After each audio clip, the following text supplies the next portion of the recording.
Coach. Hey, how you doing, Sully? Good, man. Back in the saddle here after a week off, sort of a week off. Had the Dragon Boat races last weekend.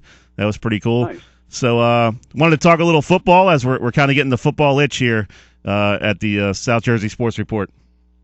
Oh, yeah, it's that time of year, that's for sure. You're getting a little bit less sleep these days, right? Kind of waking up early, going over the playbook. Yeah, well, I don't know if it's less sleep. You never get sleep because you're always thinking, but now, other things are involved in the thought process that gives you the less sleep, that's for sure. Well, I got a little bit of an idea for you to get this free football camp day, the attendance built up a little bit. Make it a Pokemon stop. Yeah, exactly. And that thing's unbelievable. Maybe next year if it's still going on. Are you one of these Pokemon guys? No, not at all. I'm too old for that stuff. Too old and too busy, trying to teach offensive linemen how to block, right? You got that right. So what's going on today over at Mainland High School? Free football camp?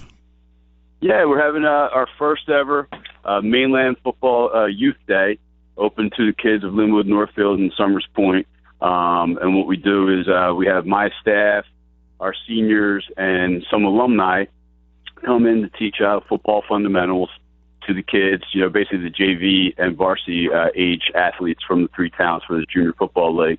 And then we have some fun competitions at the end. We give out prizes. All the kids get, it's a free event. So we had sponsors for this. Our Mainland Football Alumni Club sponsored this event, and all the kids get a free T-shirt, snack at the end of the day, coupons, different sporting goods stores and stuff like that. And then we also have an added thing for the coaches of the Youth League. We have Dustin Grande, who played on our 95 or 96 state championship teams here at Mainland, went on to captain Lehigh University, and he has a academy out of North Jersey, Wayne, New Jersey, and they are teaching youth programs around the tri-state area how to keep their head out of blocking and tackling, which we all know everything with concussions nowadays and how it's affected the numbers in our sport. And, we're really trying to put an emphasis of teaching the proper way to tackle and block. So Dustin's coming down here to do a whole clinic to the youth coaches during our event today also. Yeah, I know you and I spoke a few weeks ago at the meeting you had with some of the parents and coaches of the Youth Football League about the Heads Up program and how important that is. How much have you learned as a coach? Obviously none of this was around, in the 80s and 90s. No one really knew anything about, the heads up technique and all that kind of thing. How much have you learned as a coach, and has it opened your eyes a little bit in terms of what you might have been taught in the past when you were a young football player as opposed to what you know now as a head coach? Yeah, it's unbelievable. I mean, it really does open your eyes to, the risk, the injury risk that's involved, with all the head injuries. And you think back to when you were a kid playing and the amount of kids that had concussions and this and that. And it's nothing against our coaches from them. That's what they knew. That's all they knew, But, with time, everybody becomes better educated when things happen like this. And, a few years ago, I started getting involved with this when I went to just a little seminar at Cherokee High School with virtual health systems. And it really opened my eyes that day about, wow, we really got to change how we teach this just to make the kids safer. And, we got involved with that. I went to a training session with Heads Up Tackling with USA Football up in the Eagles complex and got certified with that. And then we started teaching it when I was at Oakcrest. We did that the last 2 seasons out there. And we saw a significant drop in the amount of concussions that the players had over those 2 seasons. We only had 1 concussion in 2 seasons out there, which usually we probably average 3 or 4 per season out there. As long as you're doing the best that you can, in my belief of teaching the proper way to tackle and block, to take that injury risk, that's what you can do, and get that ingrained into the kids. Make sure the parents understand that you're trying to provide as safe an environment as possible with our sport. But the fact of the matter is, when the play happens, hopefully the kids put those things together to properly tackle and block on the field, because you can't control it once it's out there. We're talking with Mainland head football coach Chuck Smith here on 97.3 ESPN. Coach, one thing that really stands out to me is how involved the science is in this day and age. Back in the old days in the 70s and 80s, it was kind of a macho thing. You you weren't really a football player until you got your bell rung and, hey, you get some smelling salts, get back in there. And it's amazing how far we've come in the last 20, 25 years in terms of the science and the health and everything along those lines in terms of football. It is. I can still remember playing for Summers Point Sharks way back in the 70s. And you're right. You got your head knocked, came off dizzy. They broke open the ammonia packet and whipped it underneath your nose to stir you back, and you're back out on the field. Hindsight's always 20/20, but as the sport evolves, as technology evolves, those things, and now of course with all the post-concussion syndrome things that are going on around the country from former football players and all, you really have to look back at it. And the bottom line is, we are seeing across the board, whether it's in the youth leagues or the high school level, a decrease in the number of participants, because parents are concerned about the injury factor. I mean, your head is your head. You only get one brain. And, so we have to do the best we can to better educate and better teach and have better use of our equipment and so forth to make it as safe as possible, to make those kids, the best that they can be out there on the football field. Coach, how do you alleviate the fears of moms of, say, a 9-year-old or a 10-year-old? I'm under the belief that football is a great game. I wish I would have played it as a youngster. I was more into baseball, and my mother was one of those moms who was like, no, you're not playing football. You're going to get hurt. And so I never really got the opportunity to play in high school. She kind of put the kibosh on that a little bit.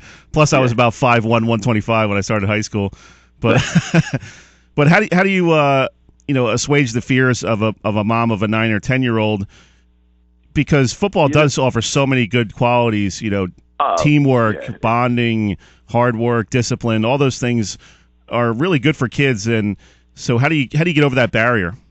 In my opinion, football is the best sport because of the team issues, like you were saying, the bonding and so forth, plus the life lessons that are inherently taught through the game, dealing with adversity, overcoming, injuries, getting knocked down, peg, coming back up, how to be a teammate, not an individual, things like that, because you're going to work as a unit. You can have superstars on your team, but they're not good unless the whole team is good.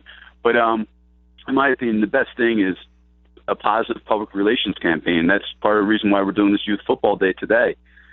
It's getting out there, making sure the parents understand that you are educated yourself as a coach or coaching staff, that you're doing the best that you possibly can. You're up on all the latest techniques, technologies, the proper fundamentals with football, so that they can trust you to coach their kids and be the best they can. Now, injuries are going to happen no matter what.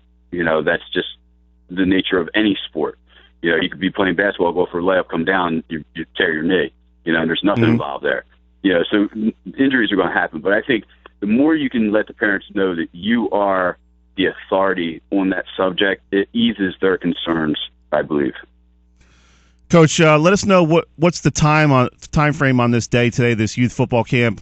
When can parents start getting their kids out there? And give us a little bit of a breakdown of the day. What kind of things you guys are going to be teaching and working on? Sure.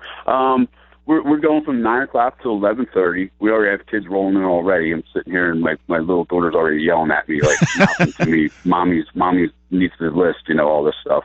So, because we got a ton of our parents are working today. Like I said before, our seniors are here today. And what we're going to do is, we go rotation. So one field's all defense, one field's all offense, going over fundamentals by position. So the quarterbacks, receivers, O-linemen. Then we have our defensive backs, the linebackers, the defensive linemen, getting fundamental drill work at their position so they can be better educated at how to play their position. And then after a water break, because it's hot out there again today, of course, then we're going to flip the field so the kids that were on defense go to offense and vice versa. And then a little bit after that, we will have our competitions. We're going to have a distance throwing competition that they can win their age bracket in, a field goal competition like you see at the Eagles game where they just tee it up and make a field goal. If we make it, we'll move it back 5 yards. And then at the other end of the field, the north field end of the field, we're going to have a big man obstacle course. So our coaches are setting up an obstacle course. The kids get timed on how long it takes them to get through the obstacle course. And then at the end of it, we'll announce all of our winners. And the kids get a game jersey or a camp packet or T-shirt and shorts that the high school kids all wear here. And, I always say you never see enough of your colors out there.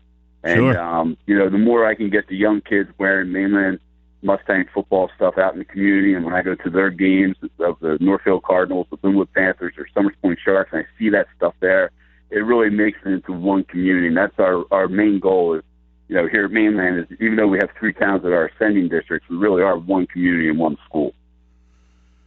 Good stuff, Coach. And I'll see you out there in a little bit. Again, to reiterate, 9 to 11:30.